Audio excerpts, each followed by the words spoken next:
여러분 안녕하세요. 오늘 얘기는요, 봄농사 준비 멀칭 작업입니다. 제가 이제 봄농사 준비한다는 말씀을 드렸습니다. 그래서 중요하다는 말씀 해보니까 이제 관심들이 많은데요. 제가 멀칭 작업하는 방법에 대해서 구체적으로 제가 하는 방법 조금 팁을 드리려고 합니다. 제가 어떻게 하는지 보시면 여기가 토종배추 겨울초 토종가, 토종무, 양배추, 그 다음에 달래, 또 보시면 이제 토종 보리콩 어울려 있지 않습니까? 그거 완전 덮여 있었거든요. 그러니까 토종 보리콩은 아예 안 보이고 양배추도 잘 안 보일 정도였습니다. 근데 양배추는 한 7월 달에, 그 다음 토종 보리콩은 이달 만에 다음 달 되면 수확해야지 않습니까? 그러면 햇빛이 필요하거든요. 그리고 또 작물 심어야지 않습니까? 그러면 지금이 타임이거든요. 제가 이제 다음 주부터는 이제 작물 심기 시작할 건데요. 심으려면 햇빛이 필요하고요. 확보해야지 않습니까? 그러니까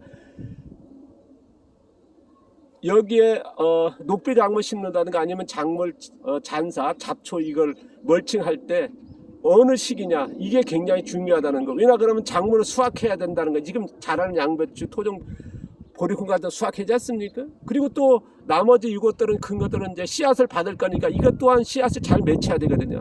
그러면 그 양분들이 거기에 집중해야 되는데 여기에 완전히 덮여 있으니까 다른 쪽으로 분산되지 않습니까? 그거를 이제 확보하려는 겁니다. 그래서 작물 심을 자리, 그 다음에 지금 수확할 작물들의 마지막 양분이 가야 되니까 결구하려면 양분이 많이 필요하거든요. 그 다음에 여기에 지금 꽃이 피어 있지 않습니까? 토종무리꽃 같은 것들을. 그러면 이것도 또한 양분이 필요할 거고요. 뭐 이런 것들 감안해서 시기가 중요하다. 미리 한다는 것도 문제가 있고요. 너무 바로 하면서 해도 되긴 합니다만 그것 또한 정답은 될 수 없다. 좀 아쉬움이 그래도 됩니다만은 제가 이따 좀 말씀드리겠습니다만은 여기에 보시면은 지금 멀칭 작업 끝냈는데요. 자, 여기가 아까도 말씀드린 토종배추, 토종무, 겨울초, 그 다음 잡초리 자라고 그 다음에 양배추가 있고 토종 보리콩, 그 다음에 양대파 수확 거의 끝났습니다만은 이렇게가 있는데 완전히 덮여 있었지 않습니까? 그래서 지금 봄작물 미리 4월 초에는 여기에 지금 약혼이 심어졌고 또 옆으로 또 작물 수확할 거 아닙니까? 그러기 위해서 심을 거거든요. 그러면 심어야 공간이 확보해야 되고 또 지금 아까도 말씀드린 양배추는 이제 양분이 굉장히 지금부터 필요하거든요. 집중돼야 되고 또 보리콩도 마찬가지고요. 그리고 또 씨앗 받을 것 또한 양분이 가야 되니까 그러면 이런 햇빛을 충분히 받아야 되거든요. 그래서 이런 확보를 하면서 또 작물 심을 자리, 그러니까 어느 시기냐. 또한 중요한 게 뭐냐 그러면요, 무조건 아까도 했습니다만은 일주일 전, 3, 4일 전 아니면 바로 해도 됩니다. 장단점이 있더라는 거. 저 같은 경우는 여기다가 또 토종 옥수수 같은 게 양배추 사이에 또 심을 겁니다만 지금 약혼이 심어졌고요. 그 다음에 여기다가 또 뿌릴 겁니다. 뭐냐 그러면 제가 이제 새로 확보한 붉은 들깨입니다. 우리가 계량적으로 앞뒤가 한쪽은 붉은색이고 한쪽은 파란색인데 그 계량적이 아니라 앞뒤가 붉은색인 토종 들깨하고 그 다음 푸른색의 들깨, 그 다음에 차조기, 이 세 가지를 또 직파할 거거든요. 그러면 직파하려면 뭐가 일어나냐면 우리가 보통 멀칭할 때 대개 보면 잘라가지고 작은 놓지 않습니까? 그러면 그게 틈새가 없다 보니까 씨앗이 들어갔다가 나중에 발하기 힘듭니다. 저는 무거운 직파니까요. 땅을 이렇게 벌려가지고 심어가지고 하면은 그 사이로 나오겠습니다만 모종 같은 건 그렇게 심죠. 근데 씨앗 같은 경우는 이제 이렇게 멀칭을 해놔야 뿌릴 수 있거든요. 그리고 또한 아까도 말씀드렸습니다만은 전편에도 얘기했지만은 재생하는 시기. 우리가 이제 파랑할 때 100% 영양일 때 심었을 때는 어떻습니까? 그 멀칭 재료가 녹색이니까 영양은 100%입니다만 어떻습니까?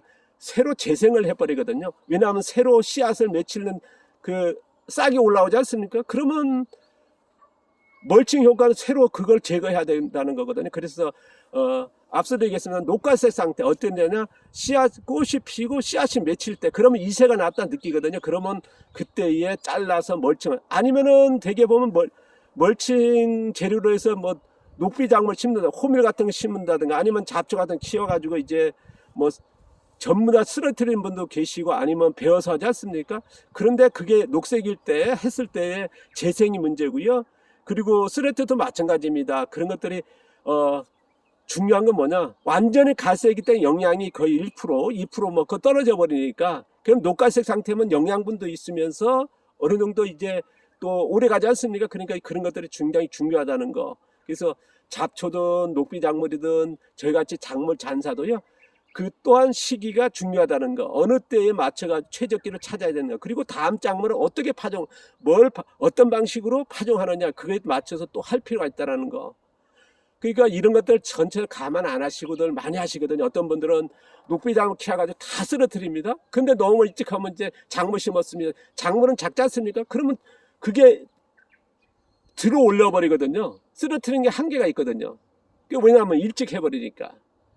그런 피해를 주신 분도 있고, 그러면 씨앗 직파를 전혀 못하는 겁니다. 이런 것들 시기를 잘못 잡는다든가, 그리고 뭐랄까요, 베어서 놀 때도 마찬가지 작은 놓다 보니까 이런 것들이 또 씨앗을 직파 안 하더라도요, 그 방법은 그렇게 좋지는 않습니다. 농사를 지어보면 그렇고요. 그래서 멀칭할 때 제가 이제 앞으로도 계속 얘기하겠습니다만은 제일 중요한 거 몇 가지 안내해 드렸습니다. 감사합니다. 고맙습니다. 제가 하는 방법입니다.